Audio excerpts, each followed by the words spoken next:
Aloha, welcome back to Aina Bear Farm. I'm going to give you an update on our agroforestry system. Do a little before and after here. So you can see it's quite overgrown.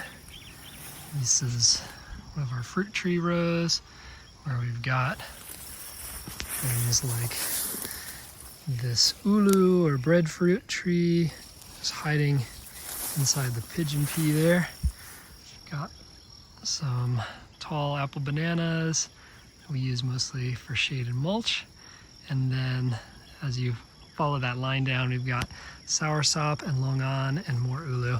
Overall, if you haven't seen our plans for this system, we did a video where we planned it all out on a whiteboard. Kind of cool to go back and see, and compare the plans to the reality. But we've got 10 ulu or breadfruit trees out here, and then 5 soursop and 5 longan. So 20 fruit trees total, and all the banana support species. We've got these interim rows of the Mexican sunflower, which are all for mulch. And then between those, right now, there's ice cream bean about every 20 feet, which will be more shade, more windbreak, and more biomass that we can use for mulch. So what we're going to do today is get in here and cut back the Tithonia, or the Mexican sunflower, and we feed that to our fruit tree rows. And then we will get this grass cut. This is mostly guinea grass, which was what was here before. And so we cut the fruit tree rows out of the guinea grass. And in some spots we've got like this desmodium ground cover that's kind of taking over where we cut the guinea grass back. But we're trying to, for the most part, leave our fruit tree rows so that we can just get them nice and mulched on a regular basis. We had originally planted jack bean, so that's what some of this stuff is that's still left over, and some of it is totally finished like that. We've also put in a few other things. Here's moringa. A lot of these didn't end up making it, but you get a few that look nice and healthy. Here's another one of the ulu or breadfruit. Really happy. Just kind of nestled in this pigeon pea, and we've been already cutting back quite a bit of that pigeon pea to provide a nice, organic mulch down here. Seals in the moisture, and eventually will fertilize the plant. And we did put in some Gliricidia, some Sesbania. A lot of that also did not make it. And I'm not really sure why. I think, it was just maybe out-competed, but here's a Gliricidia.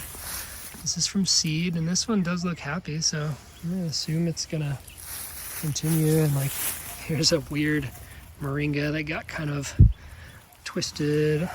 Trying to find the light. So, like I said, we're going to come through, knock down the Tithonia, which, the timing on that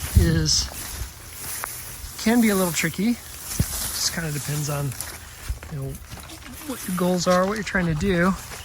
But when you start seeing the blooms like that, you really, if you want to maximize the biomass that you get out of it, you definitely want to cut it either before they bloom or, as soon as you can after they bloom. We had, you may have seen in previous videos, there was this lower spot where the Tithonia had grown 2 or 3 times faster than everywhere else, and that's because there was a dog kennel that sat here for years that belonged to a neighbor, and all the dog poop that just was built up here just really supercharged everything in this area.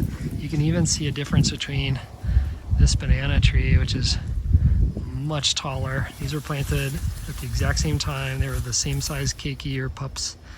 This one is massive. It's much more green. Its keiki or pup is coming up much faster. So yeah, this area is definitely supercharged.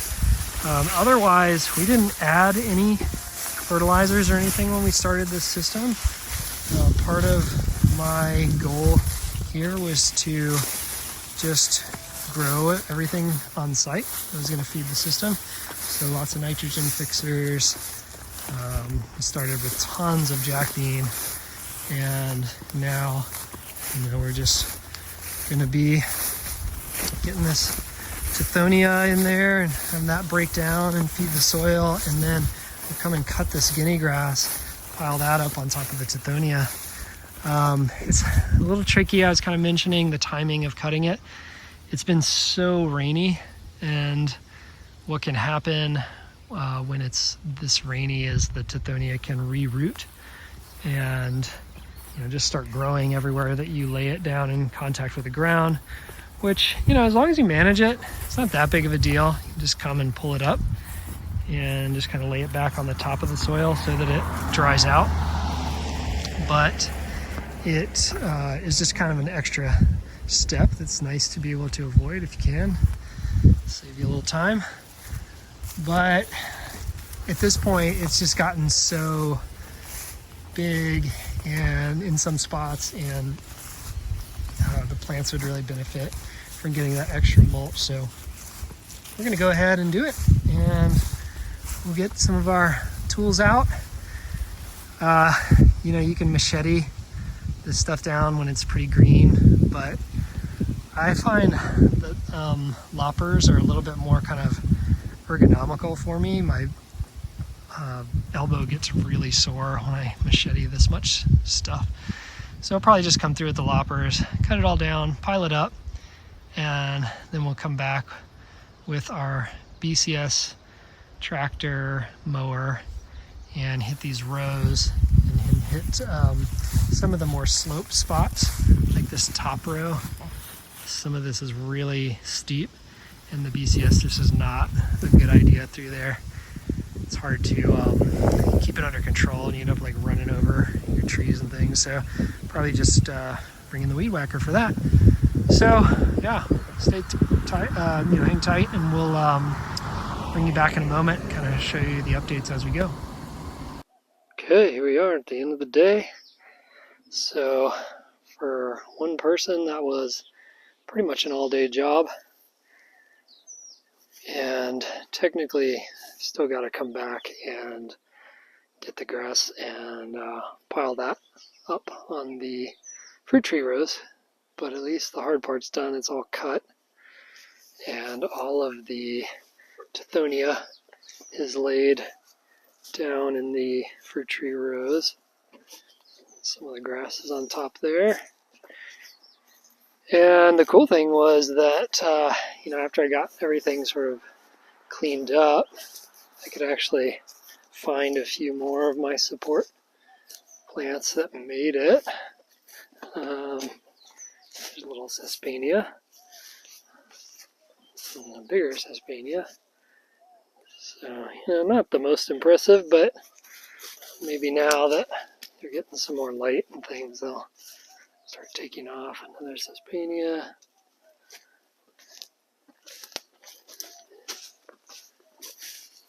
And I also trimmed back some of this pigeon pea that was around the ulu.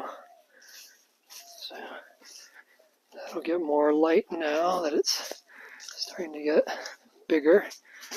These smaller seedlings like this soursop are still getting quite a nice bit of shade, and I plan on leaving most of that through the summer until they're, emerging from that and ready to take on more sun. Here's a nice bigger Sesbania. I like this plant because you get such a nice dappled shade, and when it finds a little niche, it really does grow fast. Here's another Gliricidia down here. So that one's looking pretty healthy. Hopefully it'll take off.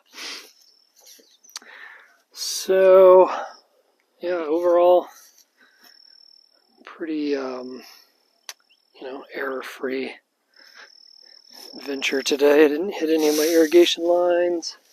Didn't cut down any important trees. I can see the ice cream beans popping up out of the grass. And I do plan on coming in and just feeding these bananas some diluted urine, because it's just such an easy, free resource, and bananas can take that heavy dose of nitrogen and they don't mind a little bit of salt, although when it's diluted it's really not a whole lot of salt. Here you can see the patch of Tithonia that I had cut back earlier. That's the strong growing dog poop Tithonia, so it's already coming back a little ahead of schedule, but no worries. So yeah, overall I'm really happy with how things are going out here. I wish that more of my support species had come up, but I feel like the system is pretty healthy, and just kind of given the resources that I had and the time, and I focused my priority on getting a lot of this Tithonia in, and I feel like that is really going to pay off. Just continue to feed the soil and be kind of a uniform, easy way of providing that mulch. And I've got a nice space between my fruit tree rows, so it doesn't really interfere much in terms of like root competition or just, too much shade or lack of mobility, air stagnation, and that kind of provides some windbreak but still allows the air to move around the fruit trees. So I hope you have enjoyed this agroforestry system update. Let me know in the comment section if you have any thoughts or questions, and we'll have some more videos coming soon about the rest of the food forest, and I'll keep you updated on how things are going out here as well. Aloha.